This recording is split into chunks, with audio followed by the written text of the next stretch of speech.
how intimate can you get relationally with a person when you show up late, potentially, you're rushing in, you go in, you sit down, you observe the connection event taking place on a stage in front of you, where you are just a spectator. So you spectate this event. And then when it's over, you got to get home, right? You got to make dinner, or you got plans, or you got whatever, whatever, whatever.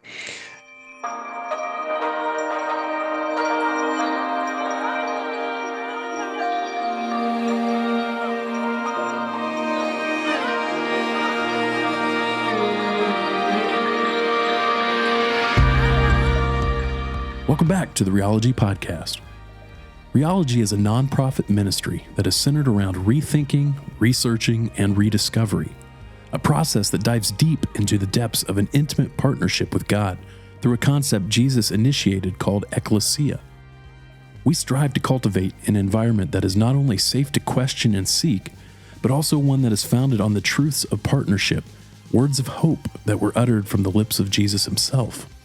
So in this podcast, we'll question Christian tradition, we'll investigate God myths, and we'll listen to those who are stirring, questioning, and desperately seeking more of what God is doing in and around us each day. So let's switch this over into the church realm of things. Most church, so they suffer just like we do. They have no clear understanding of what community is. They're regurgitating old ideas without understanding. Yeah. Unfortunately, it's not just about community. It's about a lot of things, but we're only talking about community. As a result, they don't know what to do. And so they prioritize, they create programs. And the result is programs become prioritized over people, which is ironic because the programs, in theory, are supposed to be about the people. Mm-hmm. But it's the programs that get the dollar bills, right? It gets the sweat equity, it gets the mental equity. Somebody has to go in and make these things happen. And so because that's the case, the program takes priority over the people. Yeah. Nobody would ever say that, right? Yeah. But nobody has to say it. All you have to do is sit back and observe. Yeah. Sunday mornings are an orchestra of connection events, not community events. Everything from it's a touch here from the parking lot into the foyer, into the service where you have a connection point with the worship, and you have a connection point with announcements, and you have a connection point with the sermon, and on your way out have a and connection maybe even point a connection card. Don't forget the connection card. It is an orchestral performance of a variety of connection activities. And it's the thing that every church focuses on. Most churches focus on. How in the world can you create community when the vast majority of your resources are going towards connection events? Yeah. You just can't. Specifically, one huge connection event. Right. Yeah. Right. The connection event. Right. Right. Official one. Because the community groups, the do groups, the home groups, the whatever they want to call them, whatever the new fancy phrases everyone's jumping on.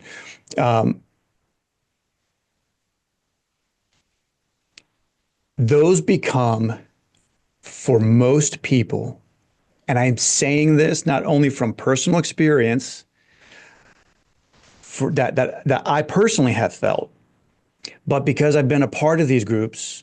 I mean, I'm turning 50 this year. I've been in church and I've been around church for a long time. And the vast majority of people, especially now, and it's getting more and more this way, are busy. Yep. And their kids have activities and they have to drive 30 minutes to get to their community group. And reason after reason after reason, and it becomes simply one more thing on the calendar that they have to do. Well, let's Doesn't talk sound like about, community. yeah, I mean, it never really kind of gets there. And I'm not going to, and again, we're not saying that there aren't groups that form outside of the worship service on Sunday that don't actually like do well. There are, but as we said Absolutely. earlier, the success rate is like it's very evident. Let's put it that way. It's very evident that getting people involved in groups is a very secondary goal, a minor goal to the number one major goal, which is getting people to be there on Sunday morning. It's almost, as you and I have said before, the mentality is like, well, we got him here, now what? And let's get them together. And it's not quite, organic. And I think that's like one of the problems that we've talked about as well before, like the idea of organic community or even organic connections, if we wanted to That is just just go what I there. was going to say. You know, Yeah, we can do that. Like I said earlier, like you and I get, season tickets to the Hornets games or Panther football games or whatever, that's an organic little network we got there because we're all going, we have at least one, you know, uh, one area of commonality. And for the church, um, that's primarily kind of what that is. Well, we all happen to go to the same church. We might as well get together and hang out and see if it turns into intimacy magically somehow. that's right. And it doesn't. Let me ask you this. Mhm. As far as you have talked about this before, well, you and I have talked about this before, but we actually, you were on, last time you were on, we talked about your stirring story. And one of the things that you said in your stirring story was because you and I both have split personalities as far as career goes, right? We had Mhm. equal time in the ministry world and equal time in the actual business world. And so we understand business and structure and strategy and those kinds of things, planning, right? Um, you mentioned that the church really can't do a lot of these things because it's just not really structured to do it. It's not built to do those things. And community is now connections, maybe it's built because it has it does have one connection event, and maybe it does okay with that. But it's not built for intimacy, Mm-mm. right? No, surface level socializing, right? How intimate can you get relationally with a person when you show up late, potentially, you're rushing in, you go in, you sit down, you observe the connection event taking place on a stage in front of you, where you are just a spectator. So you spectate this event, and then when it's over, you got to get home, right? You got to make dinner, or you got plans, or you got whatever, whatever, whatever. So yeah. There's nothing organic about it. There's nothing intimate or deep about it. It's surface level socializing, and that's the norm. And if that's the norm for the primary event that's being promoted, guess what? Trickle down theory, it's going to trickle down into all of the other sub events that church has because Right. that's the way it's done. And that's the result of people regurgitating ideas that they don't understand. Yeah. They can't create it because they don't know how to. Yep. Yeah. They're not built for it. You just said something that made me, I think of, um, I love that idea. It's like the trickle down. Everything else they do has an asterisk. Yeah. Everything else they do. everything Yeah. else they do, because everything else they do ultimately is a part of the strategy that they've put together to continue to build the main thing ultimately. So therefore, everything that they do outside of a worship service on Sunday morning still has, you know, a underlying goal of reinforcing that Sunday morning event. Right. And let me say this too. I'm getting really, really tired of seeing people, primarily pastors.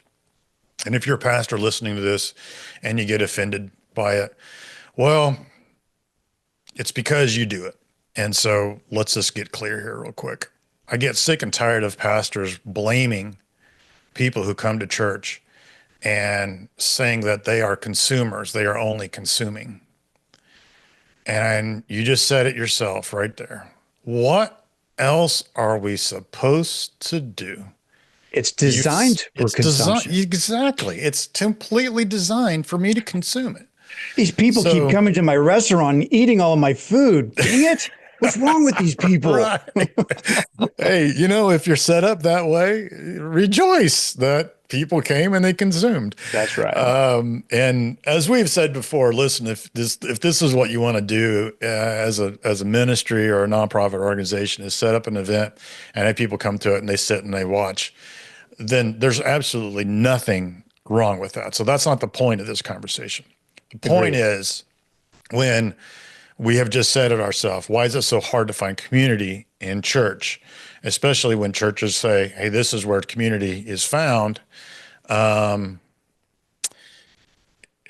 not. Apparently not. Yeah, and I want to make sure to be very clear from my point of view. I know that I can sound, angry or frustrated about this whole thing. And or being against the church. I'm not. I'm not. I'm not. I'm not. I'm not. I'm not. I am just so much for the idea of doing something that actually creates the result we want and not spinning our wheels doing things that people have been doing for the last 50, 60, 70 years, not Yep. understanding why, and then creating results we don't want and being like, well, why is this happening? We don't get it. Yep. I'm very committed to doing it right, to figuring out the why. Yeah, if you want to go to church and if you like the connections that you make at church, cool. But guess what? The church cannot, unless they make some drastic changes, the church is not going to actually be a place of community. It's a connection point. It's a collection point of connections. Yeah. And the funny thing is like, most of the time that's done, it could end up being like a really great thing, right? They really could help point people in the right direction as far as Absolutely. community. They just they don't, because I think they accidentally got found themselves in this position. They didn't they didn't really probably do that on purpose, because Yeah. they're only, the only mentality here is like, well, this is what church is. You get together and we have a couple songs, and then we do a transition, and someone speaks for 30, 40 minutes and we sing one more song and everybody leaves. I mean, that's what, so it's not really, I don't want to give some pastors too much credit, because I don't think they're actually intentionally thinking, hey, this is a connection event and we can connect people in different ways, and then we can send them out or help them find you know community elsewhere. They're not doing that. But it could be cool. I mean, it could be really, really cool to be able to say, hey, a part of who we are is, we're going to like be very, very intentional. Like, again, you and I have been baptized in the business world, and businesses that are not intentional end up losing their way and shutting down because they don't know who they are, they don't know what they're about, and they don't, if you don't know who you are and what you're about, then you definitely don't know how you're going to get there, because you don't even know Mhm. where there is. So looking at church from that point of view, right? It's like there is room for someone to, as you just said, maybe let's just change some things around a little bit and let's be more intentional about helping people find other connections and then helping people find some semblance of the community that we're kind of talking about, and or at the very least helping them find an answer to your statement, right? Of people just know me and still like me. Like me anyway. Yeah. Yeah. Yeah, because you're right. That is the question. There. So the response is, well, so what do we do? Right? So what's the answer? What's the fix? Well, the answer is stop doing it the way you're doing it because it's not going to get you there. But nobody's going to do that.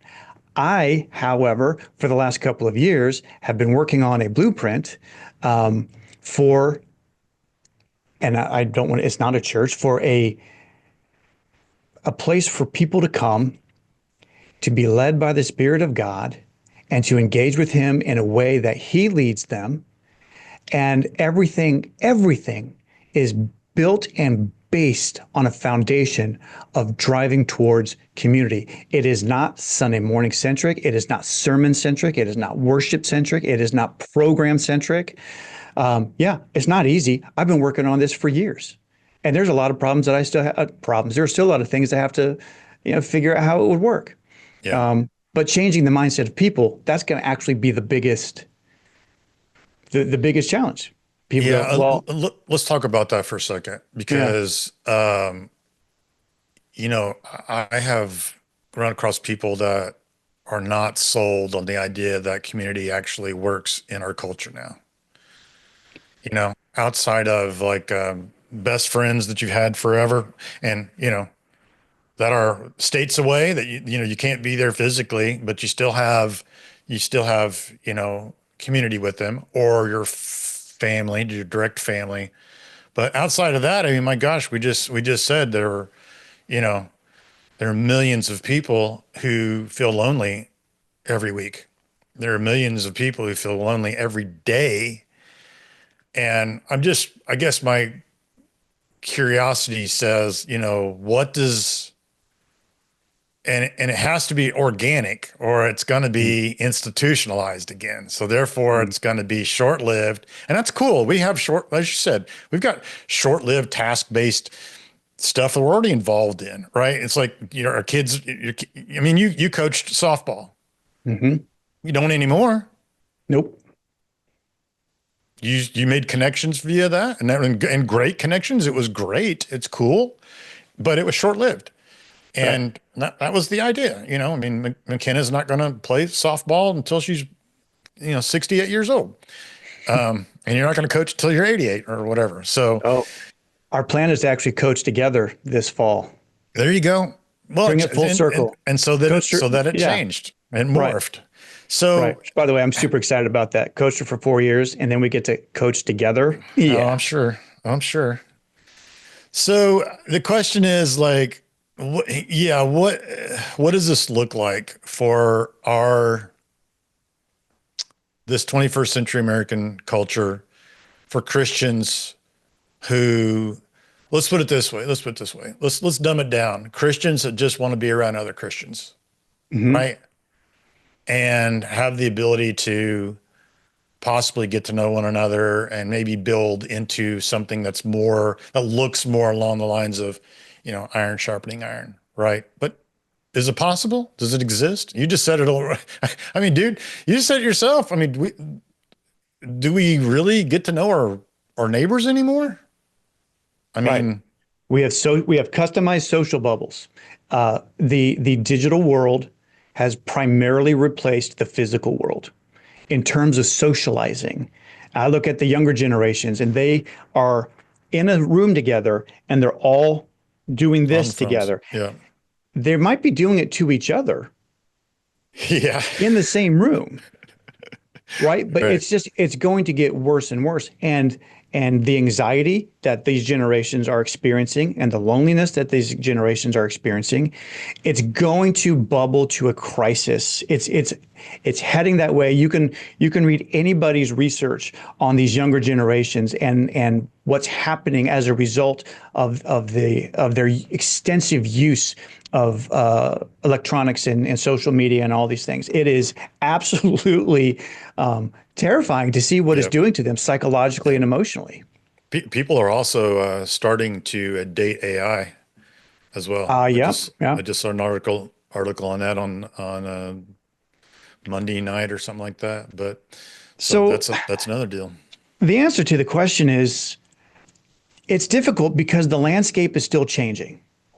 Like as we're talking, I started working on this blueprint a couple years ago, but it's a totally different day today. The landscape is shifting so quickly. You know, so that's got to be part of the strategy is how do we deal with the rapidly shifting? We got to come up with something that deals with a rapidly shifting landscape. Mm. The bottom line is it just takes hard work. You have to intentionally sacrifice something in order to go and find the believers that are in your area, proximity, Yeah. and over time create a shared life and figure out where your interdependence may lie. And it's not easy. It's getting harder to do than it was 50 years ago, and it'll be harder 10 years from now. Yeah. And so yeah, this really is a much bigger issue culturally It is. that we have to tackle. Yeah. I think that's why I asked it because I've had so someone that's been on this podcast and you've met him as well, but we had a conversation gosh, 8 or 9 months ago. We sat down and had lunch, and he said, "You're talking about the ecclesia. What does it look like in our culture? What does it look like?" And I'm like, "The ecclesia is like, well, it's a partnership with God, but it can look like a ton of things. I mean, it can look like lots and lots and lots of things." But I think what he was asking more along the line was like, what does the partnership with, you know, the other believers, right? The other human beings that are in partnership with God, this family, this body, like what does that look like? And it is difficult, man, because you know, you and I are a lot alike, and I talked to my buddy Jason about this a lot, and I've told you, how hard it is seemingly to just like enter into a conversation with people, unless you want something, aside from Mm. wanting something. Just, I mean, how many times I mentioned it earlier, how many times in the last, let's put it this way, how many times in this year, 2025, okay, 3 full months, has someone texted you out of the blue just saying, "Hey man, I was just thinking about your day"? Anybody? Have anyone? Nothing comes to mind. I mean, like you're saying, it's got to be something that, and maybe that's where the definition really maybe that's where training needs to come in with Christianity now. Maybe we're training people all the wrong ways, and we're trying to make disciples and make disciples, but we can't even like enter into like relationships with people, you know? Well, it's because the underlying problem for everything that you just said is that Western Christianity has its identity tied and wrapped up directly in the idea of a church service. The entire identity of Western Christendom is a church service. And until that identity changes, and until people have this wake up aha moment and say, you know what? That's not what it is anymore. Things are changing. We need to grow with the times without sacrificing elements of our faith. And we need to figure this out. But my gosh, Scott, I mean, you and I have been talking about this for a decade. I know. And the identity of Western Christendom, despite all of the signs coming up and flashing and people leaving and all this kind of stuff. They just don't get it. They just can't Yeah. see it. Yeah. No, I can't. And it's going to be interesting to see. I'm still, because I think even like with this podcast, we're trying to reach those people, right? Right. This is the idea of this podcast. We're trying to reach those people who, that's why we've titled this. That's why we had this idea of talking about this. Why is it so hard to find community in church?